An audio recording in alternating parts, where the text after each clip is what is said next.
Hey. I hate you. No. Oh, that's really sad. You know what I was going to say? What? You're my MVP for this episode. Oh, girl, I'm MVP and LVP in all waking hours of the day. Just kidding. I hate don't. Facts. Mostly the LVP part. Ooh, girl. Are you ready for the season 2 knockdown special where we actually fight to truly determine which is the better show? It's a really long episode where I actually order an Uber, get to the airport, buy a plane ticket, fly directly to St. Louis, and then ask Dylan to come pick me up so that I can go to his place. And then I just beat the shit out of him in a parking lot. Yeah! And then I say, actually, if you're still conscious, if you could drive me back to the airport, that'd be great. Thank you. Yeah, and then I gotta get back to Brooklyn. I have to get back to Brooklyn, but it was so nice to be here. Thank you. I love how it suddenly became like a Wisconsin accent. Like yeah, Perry was there. like Minnesota. Oh, Minnesota accent. Speaking of Minnesota accents, welcome to Hot Mess Moments. I mean, to be fair, my accent has elements of like Wisconsin and Canada and that kind of thing in it. It's like, I mean, you are from upstate New York. Bitch, upstate New York is from Syracuse, right? Can you say that city again one more time? Syracuse? No, I'm sorry. Clearly, one more time. Syracuse. Why can't Bitch, you say it almost like you're from Syracuse. Everybody in the world calls it Syracuse, like Sarah. Oh. If you're from Syracuse, you call it Syracuse. I thought that's how you say it. And the fact that you did, like, that's why I lit up, because I was like, ain't nobody saying Syracuse unless they are from Syracuse. You know why I think I say it that way is because my boss, Mary, also has Syracuse? her own podcast. I know, but her co-host, Mike, is from Syracuse. Also, I didn't know they had a podcast. It's fucking amazing. It's called Fire Escape, the Fire Escape podcast. Holy shit. I can't wait to check it out. It's really good. Mary. And it's literally them just this is promo, yes. It's literally just them talking about games that they played for the week, and then that's it. They just talk about like whatever they want to fucking talk about. And it's really good. And then they have like viewer questions at the end. Definitely go check them out. They post every 2 weeks. But their episodes are very long, so you're in for like 3 hours of content for their podcast. That's just called being an RHAP listener at the end of the day. Seriously, if you're used to it, you're used to it. But welcome everyone to Hot Mess Moments, the non-Syracuse-based podcast. It's true. My name is Dylan Zahner, also known as 8-Bit Dylan, and Lost is my favorite show, but I've never seen The Nanny. And I'm Beth Dixon, also known as Augusta Wind11, and I have never seen Lost before, but The Nanny is my all-time favorite show. So we decided to come together as two dumb bitches, two hot messes, show each other our favorite shows, and then kind of talk about them, but mostly just be hot messes on a podcast a couple times a week. It's so true. And you are in for a very special treat if you're listening in here, because we have finished both second seasons of The Nanny and Lost, and we are going to be discussing our thoughts, our feelings after watching the second season of these shows, our theories for what we think is going to happen in season 3, and more, especially theories. I also want to do shout out to Tyler Lyons, who has, since the beginning of our podcast, has been keeping track as to who our MVP and LVP is. And he also is a nerd and decided to make pie charts. And they're beautiful. Do you have that ready to share by any chance? I can share it. If honestly, iconic. Let's start this off by discussing the MVPs and the LVPs. So if you are on the video version of this podcast, you will be able to kind of see what it is that I'm going to be showing. But otherwise, I will or not, because my computer. Okay, it was like my computer decided to crash. Okay, there we go. Did it really? For a second there. Oh. So we have over here the MVPs and the LVPs. This is all for season 2. Incredible. For those that don't know. Oh, go ahead. I was saying, for those that don't know, Every single episode of this podcast, we give an MVP for basically our most valued player, and then our LVP, our least valued player from each episode of the show. So you can see over here all the episodes of season 2 and who we gave MVP and LVP to. I'm telling you, it's really funny because we're, as you guys remember, like we have some really interesting choices. When I was going through and I'm like, when did I give Anna Lucia an MVP? And then I'm like, I do remember that I gave her an MVP at one point. I do remember that. But I also love for Dylan's how often you chose a tertiary character in the episodes. I think that's great though, because it shows that like the core cast are solid. Yeah. And also, if I had a chance, if I had to choose an LVP for all of season 2, it would just be Maxwell over and over. Nope. It would be Billy Ray Cyrus, because why the fuck did you agree to do that episode? It did not paint you in a good light. That's actually a great idea. So who would be your overall MVP for the season? Ooh, okay. Because the pie chart tells me it'd be Fran. I don't think it would be Fran. And that's what I think is interesting. This is another, let's have a little math moment, shall we? Yes. Listen, correlation does not mean causation. And also you can look at a which has nothing to do with what we're talking about right now, but you can look at the numbers on this pie graph and see that Fran for Dylan for season 2 has 30.8% of the time MVP. Yetta is at 19.2 and Brighton comes in at 15.4. Which I'm shocked at that Brighton had that many MVPs. You were kind of obsessed with Brighton throughout the season. Brighton was amazing this season, and I didn't realize. I don't mean that as shade, obviously, because he's a great character. But it is funny because, like, I think it's one of those things where I'm not sure you're aware of how often, even just small little comments, you'd be like, oh, Brighton's just the kid who's playing Brighton. It was acting it up. Actor. I just love the fact that Brighton was given MVP 4 times in season 2, right? Which is wild to me. Yetta had it, I believe, 5 times, and Fran had it, I think, like 7 or 8 times. Like it was insane. But I would give MVP for the season to Yetta. Yeah, that's what I thought. Fran, while great, has like also really bad episodes. Yetta, does not matter what scene she is in. She is stealing the scene. She is the moment. She is hilarious. Mm-hmm. Every episode she is in, she brightens it up. So definitely Yetta brightens it up. I was waiting for you to say it. But I love it. On the Lost side of things, yeah. I know that I chose Echo a lot. I didn't think I chose him that many times. Right? 3 times in a row for episodes 8, 9, and 10. Which I don't remember you doing, but you did. I did. Echo was it.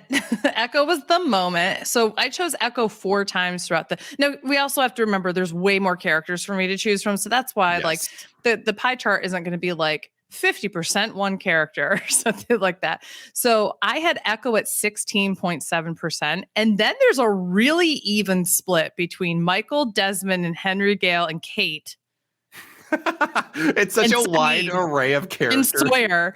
I got everybody else. I love that you can look at this and see I never once gave Jack MVP. in season 2. But if you go to the LVP, he was there 20.8% of the time. Which makes complete sense. It really does. And remember how obsessed I was with Locke in the first season, and he was so easily my MVP. Yeah. I mean, the growth I had. Look at Locke was only at 4.2% MVP, but was the second largest pie slice at 16.7 for LVP. I think what this tells us is Lost needs to get away from Jack and Locke and focus on its side characters because we're tired. Yeah. Also, going back to yours, I know this literally was last week, but I'm still obsessed with you choosing CBS as the LVP. Like the whole network. All of CBS. Was this on CBS or was this on ABC? No, it was on CBS, but it was just so good because that was the Chatterbox episode. And I think it's funny that you chose it as an LVP when it clearly never picked it up as a show because it was so bad. And which, like, that's where we would go to. But you were like, no, it was so bad. It should never have even been an episode. It should not have existed. Like, honestly, I should have put the writers that wrote this. Right. And thought it was a good idea. We need to talk about your LVPs because Maxwell, I get your favorite character, I feel like, besides maybe Yetta in this is Cece, and she is at 19.2. So Cece, the same with Max. Cece, for season 2 was my go-to LVP because all the rest of the cast is great, and typically Cece in the plot is doing something really stupid. So for plot reasons, I typically give Cece LVP, which makes sense.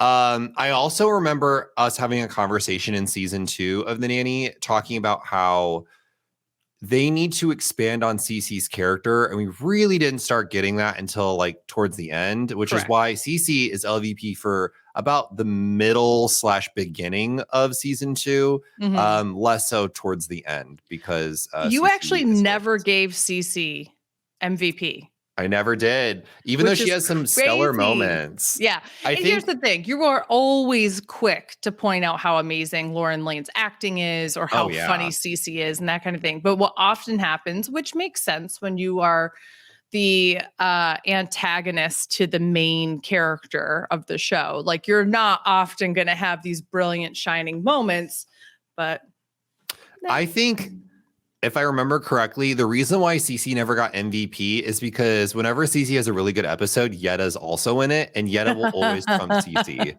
And so I think that's what happened here. It's so funny. So who is your full-on MVP for season 2 of Lost, and who is your full-on LVP of Lost season 2? My full-on MVP for season 2 goes to the person that I think really started to make me completely fall down the rabbit hole and just be like, I gotta know more. And that is definitely Henry Gale. Like, yes, I'm so proud of you. Percent. Like, there's literally nobody else that comes to that energy. Yes. Like, Desmond, great character. No, I want Henry fucking Gale. And you know what? It's not, his name isn't even fucking Henry Gale. I don't even know what his name is. I want that dude. He's so good. I will say, it's going to be interesting to see the pie chart for season 3 because you definitely learn what Henry Gale's real name is. I'm going to keep calling him Henry Gale. And that's going to be a fun pie chart for Tyler to make. It's good. It's just going to be only Henry Gale. I'm going to put it up right now. It's just going to be a solid circle that says Henry Gale. And then like one sliver one time for like when Sun is like a badass woman or something like that, or like some woman does something cool. Actually, what's that woman who we just got introduced to who's like Desmond's? Oh, Clue? Penny. Miss Clue?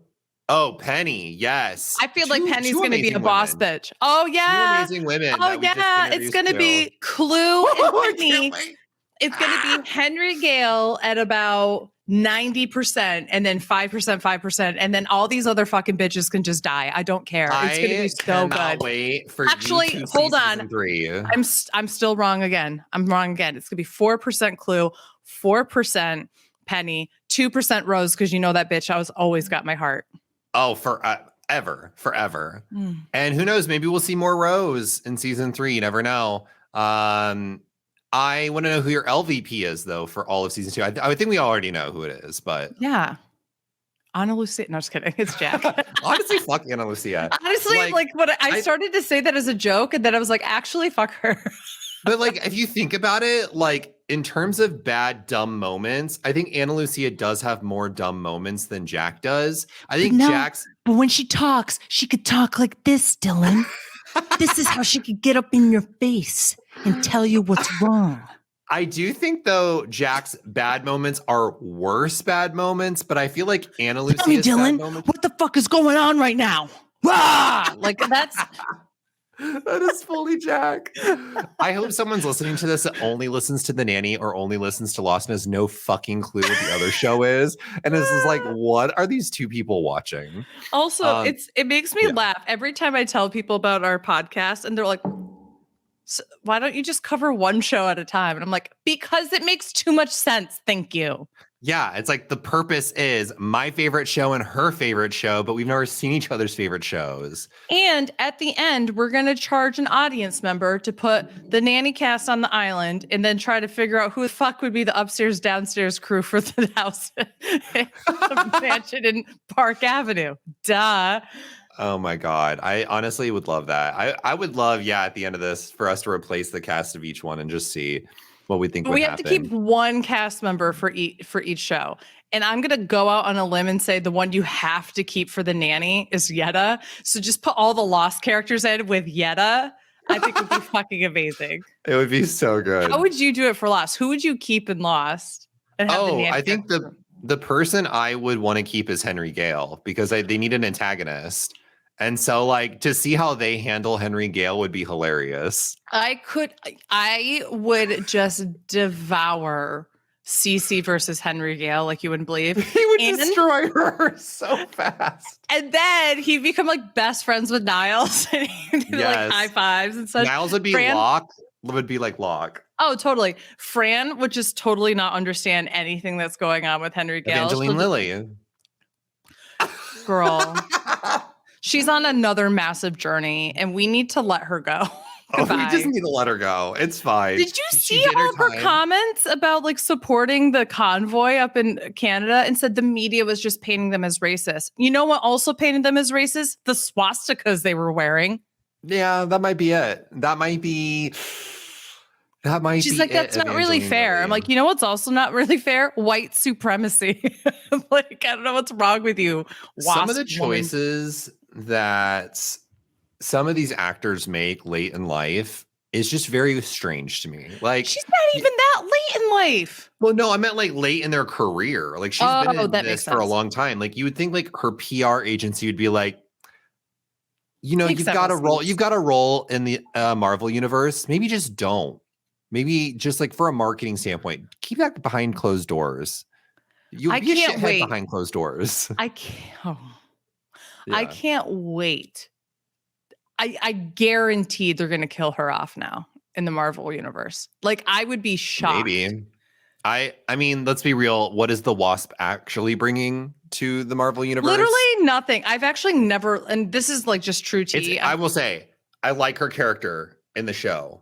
In the movies, but I liked her character in the first in the first Ant-Man because it was like a true protagonist-antagonist. You know what I mean? Like, she's not the bad guy, but she's like definitely against the protagonist.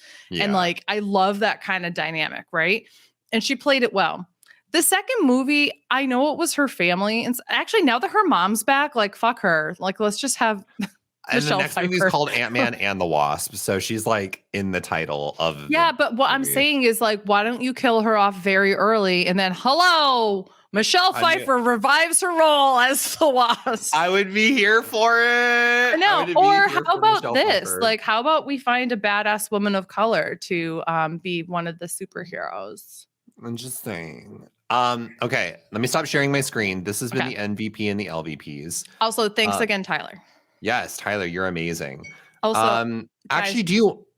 One second. I'm drinking hot chocolate, although it's cold now because it's been a while. Check out this mug. It literally comes with like a little spoon that you put it like goes through this handle here. But like if you have it, then you make it and you like stir it and stuff. Like that's how spoons work. That's crazy. Yeah, but they don't go through the handle all the time. That's true. That's true. One thing that I want to talk about. Alma mater on the back. One thing that I want to talk about for MVP and LVP is the series. So he did pie charts for the entire series of season 1 and 2 of what our MVP and LVP is. My number one MVP for all of Lost so far, or sorry, all of the Nanny so far is Fran at 29.2%. And that is followed up by Niles at 14.6%. Yeah. And what I think is really silly about this pie chart is lamb chop coming in at 2.1%. What I think is great is that somehow on your LVP, Mona has a larger percentage, even though she was only in one episode, than Philip. Yeah, Alan Beck. Tyler, I think the math might not check out on that one. But I wonder if you put her down twice, like as he was, because there was 3 episodes last week. So I wonder if can you scroll down to see what he has for the last couple Let's of them? I see. wonder if that's it. Yeah, Yep, Mona's on there twice. So regardless, Yes. I don't even remember who your LVP was for the last episode, but it was probably Maxwell. Probably. I see. I think he had texted me and was like, "Who is your MVP or LVP for the last episode?" And I thought Mona was the last episode, so I said Mona, and I think that's so. What we're learning, my bad. The dumbass. It was my fault. But my LVP for the entire series so far is obviously Maxwell at a whopping 20.8%, followed by Cece 12.5 and Niles at 8.3. So Niles just being both an MVP and an LVP for the entire series. I'm still dying at look at other characters such as the Mortician, the Duke, Alan Beck. Honestly, Phillip. fuck that Mortician. He wanted to be a clown. Yeah, screw that Mortician. But let's look at your MVPs for the entire series so far. So even though Locke was not very popular with me season 2, he's still numero uno in my heart of hearts, or at least in this pie chart, at 17% even. And then in second place, we have my boy Saeed, which, I don't even care what he does. I'm still on his side. You're horny. You're horny for Saeed. I really am, though. Yeah. And then there were some things he did in this last, you know what? If he came into that little torture cell, which was actually an armory, and came up and was like, "I'm going to shoot you in the head if you don't tell me something," I'll be like, "Okay." You're like, what do you want to know? I'll tell you anything. And then can you shoot me in the head? Oh my God. Jesus. Can you just torture me and, belittle my character? Thank you. Could you imagine he's torturing me and I'm like, Daddy. And then Locke's like outside of the vault, like, what does she say? And he's like, "Too much. I don't want to repeat. It was so bad." Holy shit. Okay. She's crazy. And then your LVP is obviously Jack with 17% of all of your LVPs for the entire series. And then I believe Locke is in at 10.6 there. So I like that you and I have a lot of, you have a lot of Niles on both sides. I have a lot of Locke on both sides. So I think when you said Niles would be Locke, I think we were like, lockstep with that. Hey, I forgot who Susan is. That's Michael's wife. That's ex-wife. right. They actually never got married. It's Susan. She's a fucking bitch. Okay. So now that we've looked all this, we have to know. Now that we've seen both of these shows, how do you feel about Lost season 2 compared to season 1? Did you enjoy it more? What are the aspects that you thought they did better, they did worse? So okay. Forth. I think overall with season 2 of Lost, I think it's a stronger season, but it's hard to compare with the first season because they're doing 2 very different things, right? The first season is how do you adapt to having just crash on this island and introduce you to the characters and how are they surviving and what are they finding and those kind of things, right? And it's much more of that survival base. The second episode is, all right, we can survive and we're actually not even trying to get off the island. Like the first season was like, let's get off the island.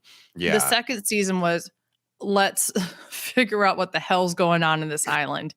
And also uncovering and peeling back a lot of those characters so that we can really get to know them a little bit better. So it's hard to kind of compare the two. I enjoyed season 2 more because I like action.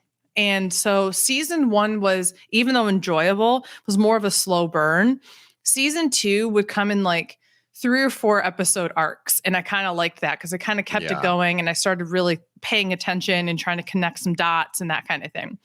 I think the writers suffered some of the character development in season 2, however.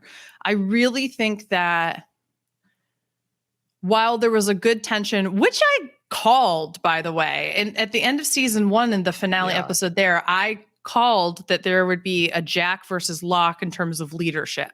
Yep. And that was a main theme for season 2. But, and I do like that this show really focuses on the gray aspects of people. Like they're not just amazing and they're not just horrible. But it's just like some of the writing of Jack, I feel like just was weird. And like weird choices. Same with Locke at the end of this season. I felt like that wasn't in line with what he was doing. I felt like they do things on this in season 2 that I felt like they didn't do to this level in season 1. And I don't know if it's maybe because it was just an introduction, but I kind of felt like there were aspects and choices that they made of the storytelling, which like either contradicted how that character would react or just brought them in a direction that just made you feel like, all right, they're just trying to set something up here, but it doesn't seem natural for this character to act like this or feel like this or have this be like their main source of conflict when there's all these other things going on. Yeah. So I think that's like the one losing point about season 2. But in terms of like the lore, I was invested. There's not a single thing that I haven't been invested in. I mean, they shot and killed Shannon. I'm good. Like, good times. That's there. Crazy to think that this happened in this season. It feels that was a year ago. It feels like it was a year ago, but you know what? It was every night I've gone to bed and thanked God when I've done my nightly prayers. Thank you for killing off Shannon in season 2 of Lost. Like, honestly, let's pay tribute to those Ana that we Lucia. lost. We lost Ana Lucia. We lost Libby. We lost Shannon. We lost Goodwin. We lost that's it. Random others that were following the group to the smoke. We did. Yeah. Very interesting people that fell this season. And I think your assessment of both seasons makes a lot of sense. I think we'll revisit this after because I really want to know like your season 3 predictions of where you think they're going to go. But I want to hear your thoughts on the Nanny season 2 versus the Nanny season 1.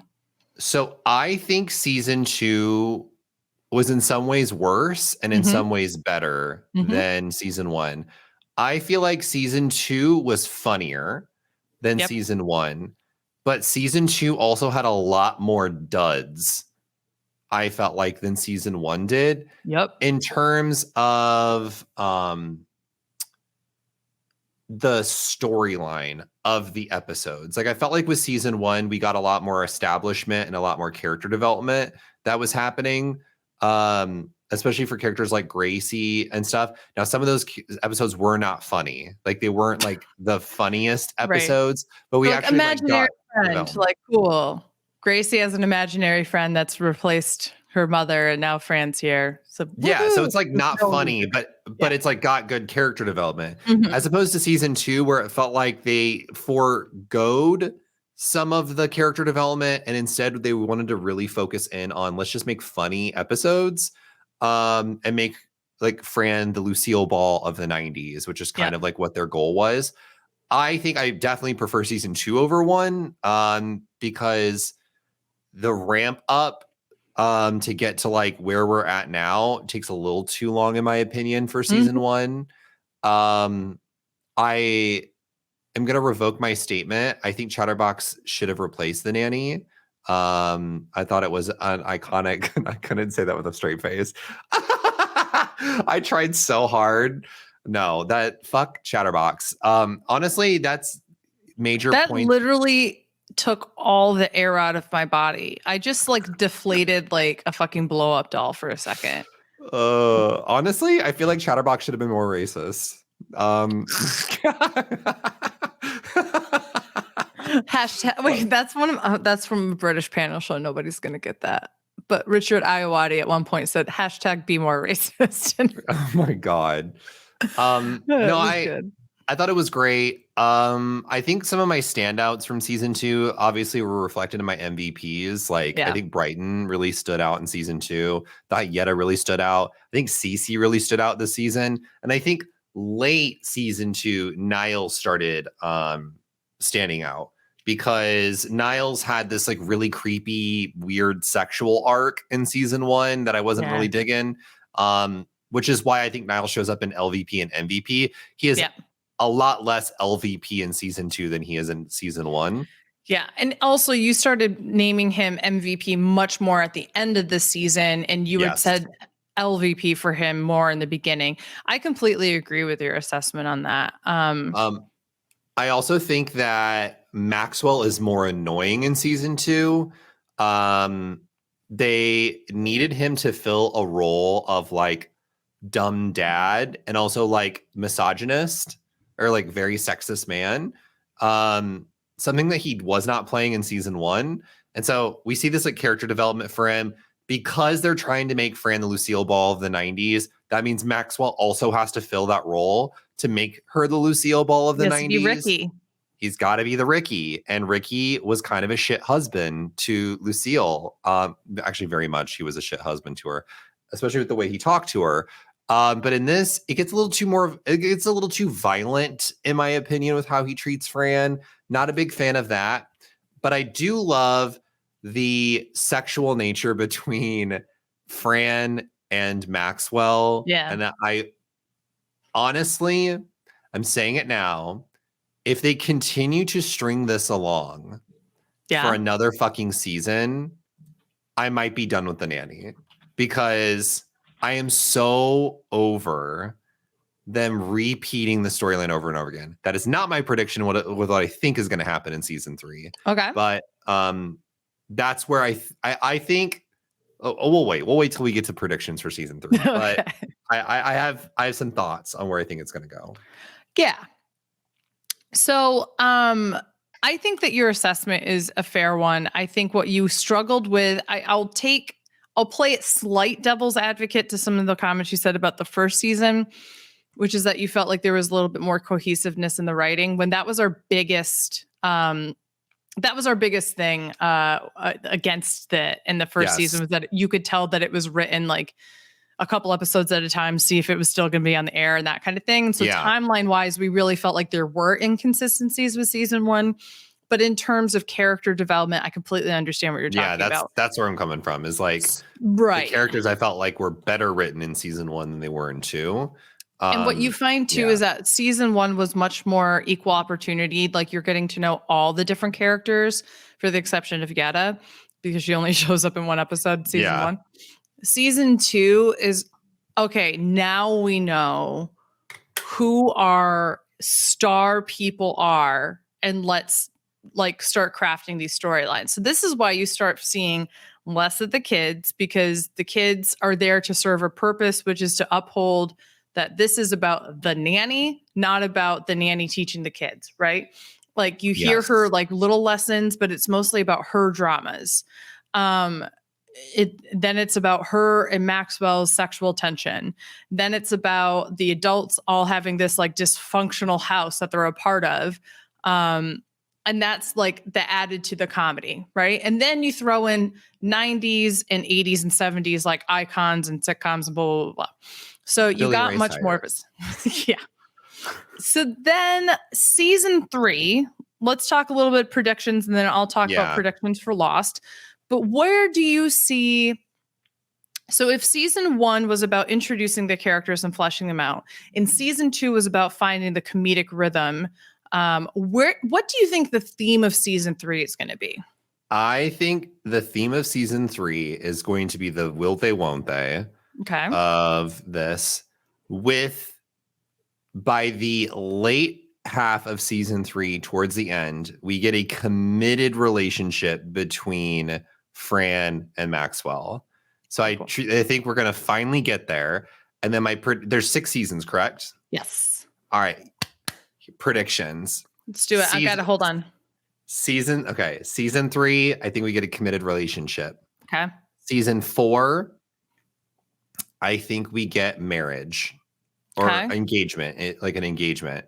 Like as an ending or in the beginning or what are you? That I'm not middle? sure of. I think in season 4, and I also think this is why season 4 is some people's favorite season, is because I think they finally get married or engaged or something happens. But as you saw too, it tends to be, I guess, a lot of fans don't like season 4 too. So do you think that That's true. If that is the case, that the fact that they finally get together, is it kind of like because it's no longer a will they won't they, it's they're already in it. Girl, season could 5, the sirens calm the fuck down outside? I can't even hear them. No. It's a lot. Okay. Season 5. Okay. This is where I'm gonna get wild. Season 5, I think, is just status quo season. Okay. Season 6, I think Fran gets pregnant and has a baby. Little baby to the mix. I think it's a late term pregnancy, or like not late term, a late geriatric pregnancy. She's in her mid to late 30s, is she not? Which is a geriatric pregnancy, but let's address this, shall we? What in the fat hell? Why is it called geriatric? I know that the reason why it's called geriatric is not to describe it's a medical term. That's why that it's a term for a pregnancy that's happening in someone's later childbearing years. Yeah, but we need to change that. Change the word. Like that is fucked. No woman wants to hear, oh, the geriatric pregnancy. It's like, you know what was fun to listen to? When my doctor told me, by the way, now that you're over 30, 90% of your eggs are gone. Oh my God. And I said, you're like, I haven't even, Yoshi? I'm not even focused on that right now. I need you to focus on the fact that I have so many other pains that adding a fucking baby on top of all that would be literally the worst thing in the world. Even though one doctor literally told me, he's like, you have endometriosis. So I think the best thing that you could do is get pregnant. Let me just get on that, doc. Thanks. What the fuck? I'm good.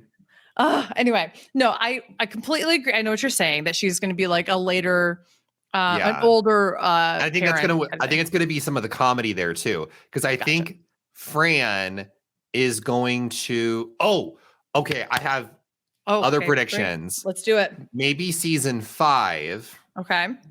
Is Val getting married? And about like her friends getting married, or maybe Cece gets married or something. Some other person is in a relationship. And so it's like status quo. And I think we're going to get to a point where Fran is pregnant. Okay. Because we see this a lot in sitcoms. We sure do. Especially like people in relationships. And I think it's how they're going to end it. I think it's going to. Oh, okay. So you think that they're going to end the whole series with her giving birth? Her giving birth to the baby. Okay. I thought you were going to be like, she gives birth and then you see like how she is as like a young mother in terms of like the fact that she's like young and actually being a mother. I think this is how it ends, is her giving birth to their child. And it goes. Do you think it would be a boy or a girl? Listen, we're going to go for. I don't give a shit. It's an alien. She has a. Could you imagine how fucking fierce would it have been if they were like, we're not gonna gender the baby, we're gonna. Imagine in 1999, which is what it ended. To like feminist, and like Maxwell goes from. Then also like Fran is also very misogynistic too, because she's like she benefits so much from the patriarchy that like it's just so funny. Regardless, but they just become like super woke in season 6, and they're like, our baby will be genderless, we will raise it, and then they will choose their gender, and then we will have our gender reveal becomes party. Trans. I'm here for it. I have often said that if they ever redo the Nanny and they don't bring back the original characters, y'all need to have somebody who is queer. I don't care if it's one of the kids or the nanny themselves. I would live for like a gay or a trans nanny character. Yeah. You're telling me like a gay man, like a black gay man being the nanny would be like my favorite thing in the world. I think I think that could work. They would have to be careful of stereotypes. Oh, 100%. And that's why I but want it to be a black gay man, because like I want them to be able to talk about in the same way that like Fran was Jewish and like bringing a whole bunch of Jewish culture things to the front. I want there to be, but it has to be written by black people. It can't just be like white people writing for black people. So that's number one. Like the writers were all Jewish and such that they could speak from experience. You need the same thing happening here. I think it would be so fierce because then they could talk about things that were like cultural aspects in things that like that they're prejudiced against, because that's hasn't come up too much in The Nanny, but you will see little things of, you know. Oh, I have no doubt. Yeah. You know, so I think it's just really interesting. Like, I think that could be so cool. Yeah. I know I'm right there with that. I think that would be very entertaining. So that's my predictions for season 3. I think we're going to finally get a committed relationship between Maxwell and Fran. I think eventually there will be a marriage in season 4, or season 5. And that I'm not quite sure of. Maybe they keep this relationship going for a while and then they get married and then they have a kid. And I think the end of the series is a baby. Oh, babes. Very cool. Okay, so Lost. We have a lot to talk about. Okay. So you saw what happened at the end of season 2. Yeah. Michael is in a boat. He's driving away with and Walt. He's singing the Lonely Island song, I'm on a boat, when he goes away. It's so funny. I'm on a boat. And I'm on a boat. Fast I got this nautical theme, Pashmina Afghan. He's on top of the world on a boat like Leo. And if you don't know for sure, he's show going to see. I hate you. Remember when I started this podcast and I said I hate you? Yeah, that's valid. Okay, so Michael's on this boat. He's going down a specific heading that they say to get off this island. Yeah. The hatch has possibly blown up. We're not 100% sure what happened there. We don't know if Locke, Echo, and Desmond are still alive. I still think it'd be so funny if they were dead. If they were just like done. They could. You don't know. So I think it'd be funny. So what are your predictions for season 3? So, number one, I kind of covered this last week. I don't think Michael is actually escaping this like island. I think that they're sending him and Walt to like headquarters because like I really think that the Dharma Initiative and the others are working together, but the Dharma Initiative trumps the others. And I don't think the lower members of the others know that they're a part of the Dharma Initiative. I think it's like this leadership group that is. And I think that the general didn't die. The Desmond general dude didn't die because he said he volunteered for the Dharma Initiative. I think that he is still working for them, but off the island. Okay. So I think that what you're going to see is this power structure that, which is what I feel like season 3 is going to be much more learning about the power structure and the inner workings of the others and Dharma Initiative. Okay. And it's going to spark for a couple of reasons. One, I think that there's going to be information that the others did not know about that had to do with the hatch that Desmond was in, and now that these guys were in. This clearly they didn't have any interest in that hatch. And I think they were probably told specifically not to have an interest in it. Like, oh, it's not worth it. Like, don't worry about it. But now that it almost blew up the whole friggin' island, I think they're going to be like, what gives? So I think that there's going to be some inner drama within the others / Dharma Initiative group, which is where we might see Jack, Kate, Hurley, who's the other one? Oh, it's Sawyer, who are kind of captive. I think I see them being captive at first, but then like kind of being able to come together with Henry Gale and make a plan to like kind of work together. But there's still going to be a lot of tension there. Like, I don't think they're fully going to work with them. So do you think that Jack, Sawyer, and Kate will just live amongst the others? No, I think they're going to be properly prisoners at first. And then I think that while in the same way that like while Henry Gale was able to pick up things of like dynamics there, I think that they're going to be able to have dynamics that they pick up. Now, the other thing is Saeed knows that they're likely in that area, and they did send Hurley back to tell. So Hurley and Saeed are going to be able to come up with a plan. I think Echo is likely dead. Okay. I think they'll kill Echo. I think that they will somehow miraculously keep Locke alive. And I think Desmond will be alive, but not really. Like he'll be like like in a coma kind of thing, because Okay. Penny's definitely going to play a role at some point. And I feel like they don't want to just kill Desmond. They want there to be some tension of like when she gets there, what's the condition that he's in, Yeah. you know? So I think that when Hurley goes back, they find out about the hatch. There's all this stuff going on, and he's got to be like, y'all focus. Like some of our leaders are like captured and that kind of thing. And Saeed's going to be like, I know where they are. And also that was a fake hatch that they were blocking and all this other stuff. So I think that that's going to be a part of that. But I think we're going to get snippets of the hierarchy, because you're going to see Walt and Michael occasionally, but you're going to see them at like Dharma headquarters. Then you're going to see the play acting and get more of an idea of what the others are supposed to be doing. And then you're trying to see this group who have lost most of their leadership, because they're a ton, trying to work together to figure out the new leadership structure. Ana Lucia is dead. The other people are captured. Locke is probably just out of commission because he doesn't trust his instincts anymore. Stuff like that. It's pretty crazy. Like if Echo ends up dying, that means that Bernard and potentially the people that were kidnapped by the others are the only tail section survivors still alive. Yeah. Which is crazy to think about. So let's just have a moment here. Don't ever buy tickets in the back of the plane. Yeah. Just prepare yourself just in case if that tail I don't section care if breaks it's off. the last ticket available and it's a do or die. You need to be on that flight. Just die. Yeah, just die. It's not worth it. It's not worth it. That's so bad. So what do you think the purpose was of the others wanting Sawyer, Jack, and Kate? So I talked a little bit about this last time. I think that they all believe that, well, we also found out that they brought Hurley back with them to be a messenger. Yeah. Which, remember, I was confused as to why Hurley would have been with them, because I think that they see that Kate, Jack, Sawyer, is that it?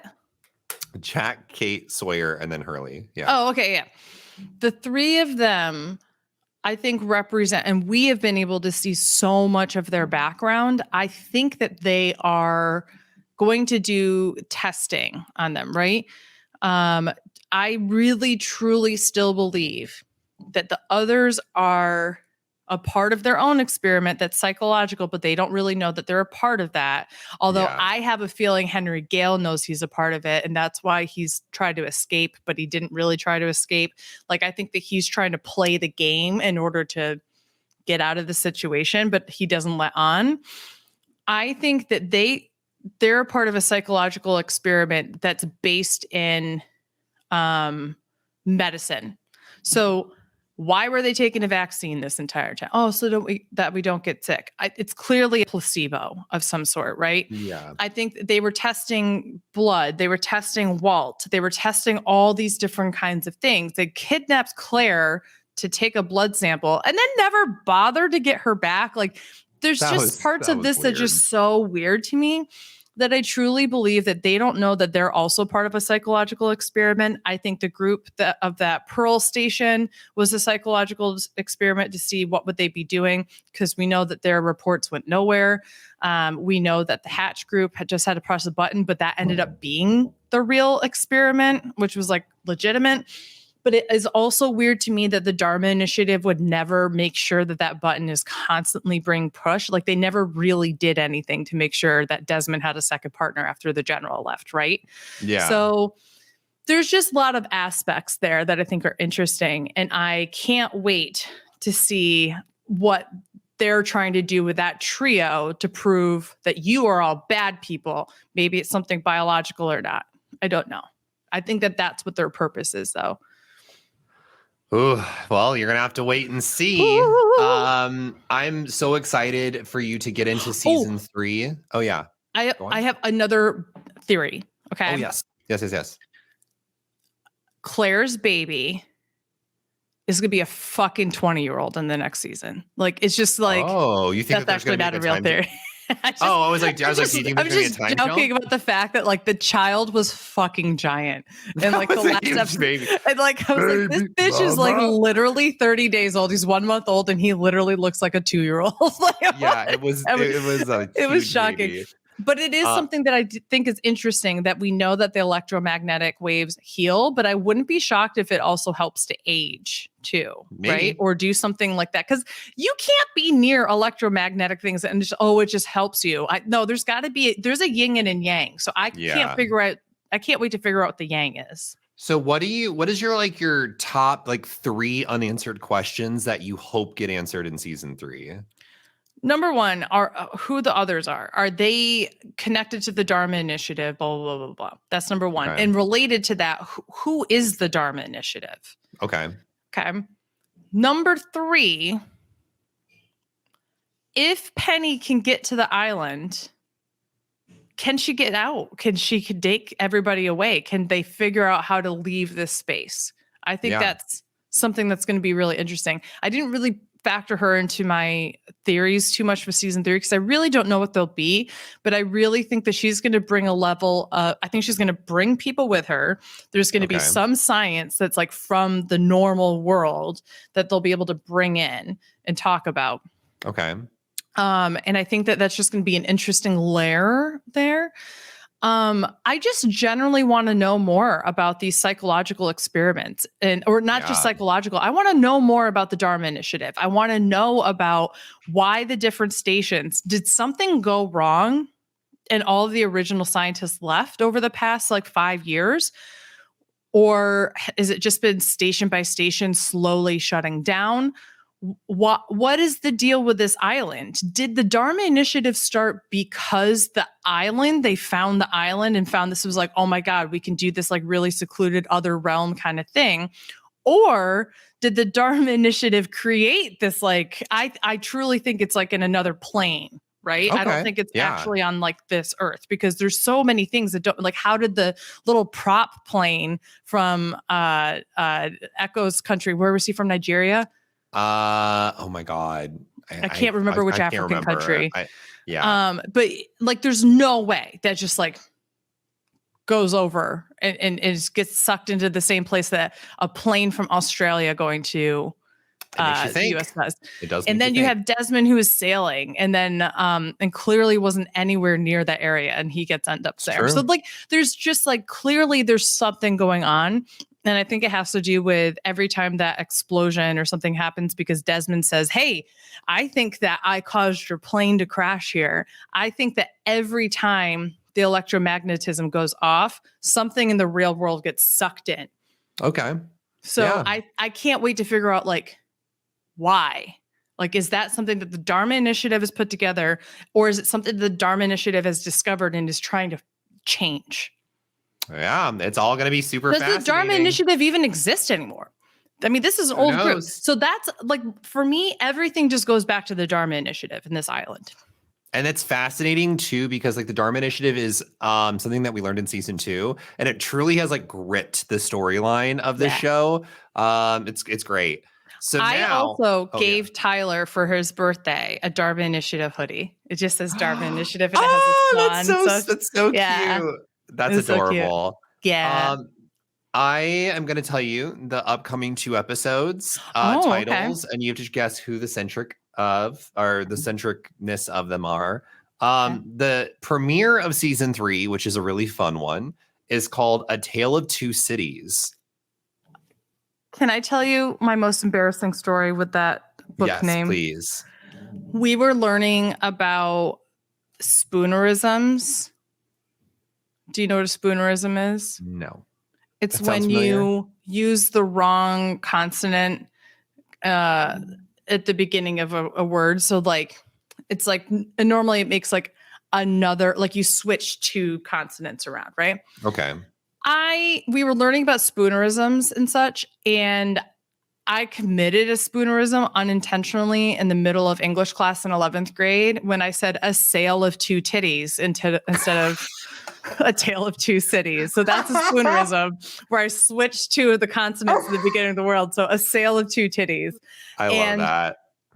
Yeah, it still haunts me. It's one of those memories that, like, when I wake up at 3 a.m, they're like, "Do you remember when you said a sale of two titties in front of your entire class and your teacher, and And everyone she's laughed at like, you?" she remembers that. Which I do, and Darn. also I'm sure Beth Frederick does. Hey, hope you're doing well, Beth Frederick. That was my English teacher. I never called her Beth. I called her Mrs. You're Frederick. like, Beth. Beth, that's your Frederick, how you name. doing? Yeah. Yeah. Okay, so who do you think A Tale of Two Cities is a centric episode of? I'm just going to keep putting this out there until it fucking happens, Henry Gale. It is a Jack-centric episode. I don't care about Jack. And the second episode is called The Glass Ballerina. I'm going to go with Sawyer. It is a Jin and Son centric Oh, episode. okay, cool. Yeah. Yeah. I wonder if Son's going to have her baby. Although, to be honest, I have no idea how gestation works in this fucking island. If it's going to be like, well, it goes by even slower, or, oh, it's been 3 minutes. You should have a baby now. So I don't know. Yeah, that's true. And how does it work if your purgatory theory is real? What happens if you have a baby in purgatory? Like, well, is that a thing that you can do? Who knows? So here's the thing. If you're talking about people who are strictly Christian, people would argue that until your child's baptized, they're technically in purgatory. And this, I don't know what that has believe anything to do with having a baby on this island. No, what I'm saying is that when you haven't been baptized in, the church, Yeah. if you were to die, and this includes babies, like, you would be perpetually in purgatory, right? So basically saying that, like, if you had a baby in purgatory, it's kind of a similar I see what you're saying. thing. You know what I mean? So they would have to have their own trials and tribulations as they grew up that would put them in one place or another. Again, I don't know if this is I'm being less secure with the idea of purgatory as much as it is just still a holding place. Like the play Waiting for Godot. It's like, it's very like, and that's for my Samuel Beckett people out there. What's up? That's absurdist theater, and I'm here for it. What up? But it's very like a waiting place, a place where transition happens, whether you're alive or not. Like, if you're not alive, it's okay, where do you go after this? If you are alive, it's like you can't grow or move and do other things. Like, on this island, like, you're healed. You can die. You can live. But you're not really doing anything else, right? Like, there's no purpose to anything yet. And that's what I can't wait to figure out. Okay. I like it. I'm excited for you to see this upcoming weekend. These 2 episodes. I'm excited. Lost season 3. And I'm excited for the Nanny season 3 as well. It's going to be fun. It's going to be great. I'm going to give you the first 2 episodes. Okay. And I want you to tell me who you think that or like what they are about and that kind of stuff. And the first, I just want to make sure I have it correct. I know you're like, Fran gets a BBL. Yeah. That's kind of close. Okay. Anyway, so just kidding. That'd be so funny. The first one is called Pen Pals. And I said that so in my accent, by the way. Pen pals, maybe. I remember, like, in elementary school, there was like that. Pen pals were a big thing in the 90s. So sure maybe one of the kids gets a pen pal. And it leads to a hilarious situation where maybe this pen pal is related to someone who's super hot, and Fran tries to go through the pen pal in order to get with said hot person.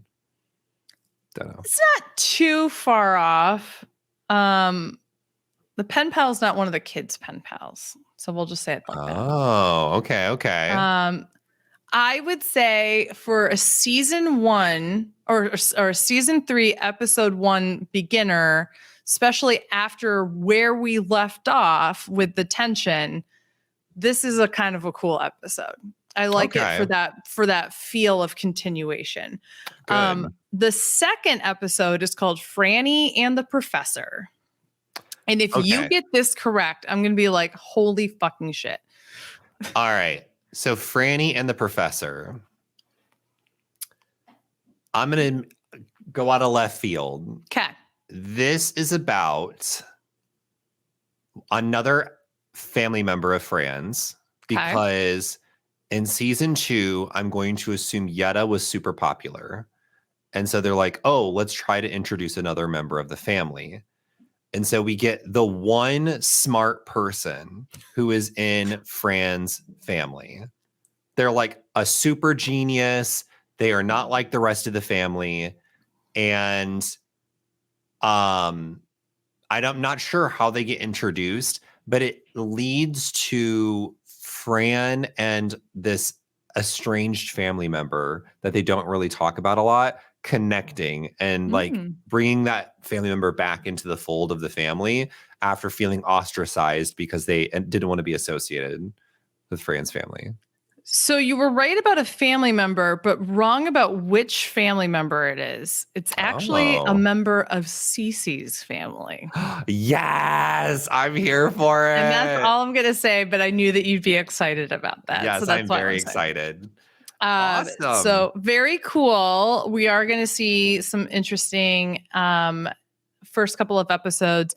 I look at the beginning of season 3, and I think that you in particular are going to be really happy with some of the aspects of the episode, some of the comedy, that kind of thing. So season 3, I think, is the most solid season of The Nanny. I think that it is solidly funny every single episode, essentially.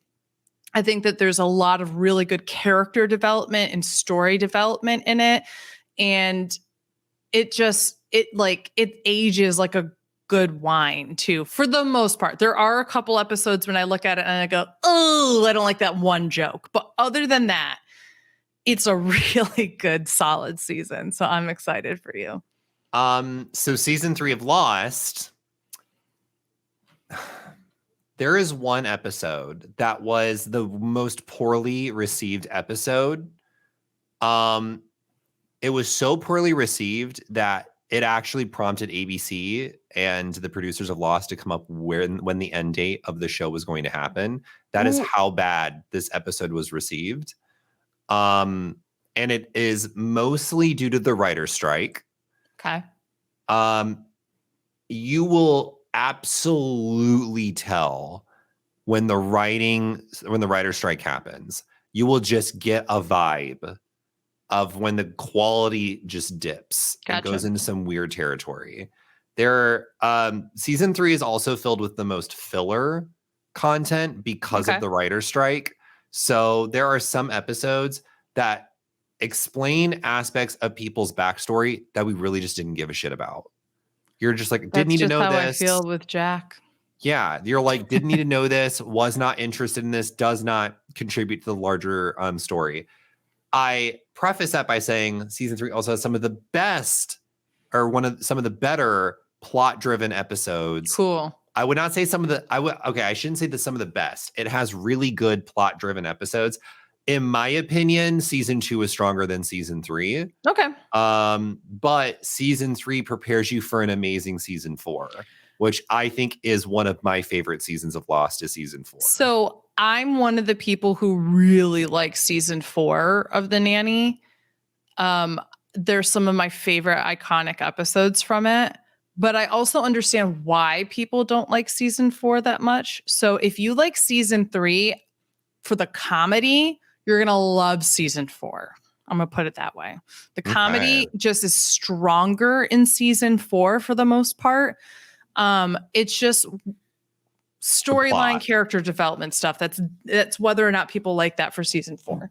And that kind of thing. So interesting. All right. Well, this has been fun. Thank you all so much. If you want to check us out and talk about Lost, you can personally follow me at 8BitDylan on Twitter. And if you want to talk about The Nanny, you can follow me at AugustaWind11. And if you want to follow us on Twitter as our Hot Mess Moments account, it's just at Hot Mess Moments. You'll get all the news as to when our episodes drop and if there's anything sassy and funny and hot messy that we want to put out there. Yeah. Make sure to go check us out. One other fun thing I forgot to talk about for season 3 is in season 3, we will have to do an episode devoted all to the mini episodes of Lost. And I want to do a live stream with you at some point in season 3 of us playing the Lost video game. Yes. Which does answer quite a few questions about the show that are not covered in the actual television show. They are specifically answered only in the video game. And the video game covers, I will say, you play as a new character. Okay. That is a side character that is canon. They are a canon character. The game is canon. A side character from the survivors, and it covers things that happen in seasons 1, 2, and 3. Okay. And you play as someone that kind of plays an impactful role. I can't wait to play Hurley. It's going to be great. I will say a lot of the characters are in Uncanny Valley. It gets very weird because they try to replicate the look of the characters from the show. Oh, not in the mid 2000s. And it does not do well. No. So we'll have to do an entire stream. I think you can beat the game in like 2 to 3 hours. I'm not 100% let's do sure. it. That would be great. Also, we will get the animated Christmas special for The Nanny in season 3, but it doesn't add anything to, it's not actually a part of like canon for the plot or anything. So we can make the decision when it comes down to it. Do we want to watch it in the middle of spring, or do we want to wait till Christmas and watch it as like a little Christmas gift for us? Yeah. I'm down. I am so down for that. Although I think we might be ending this. We will be done with all of this, at least all of Lost before we hit Christmas time. That's true. Most likely. But thank you all so much for tuning in. We will see you all on Tuesday with coverage of season 3 of The Nanny. And until then, stay awesome, stay beautiful, you lovely people. Bye. Yeah.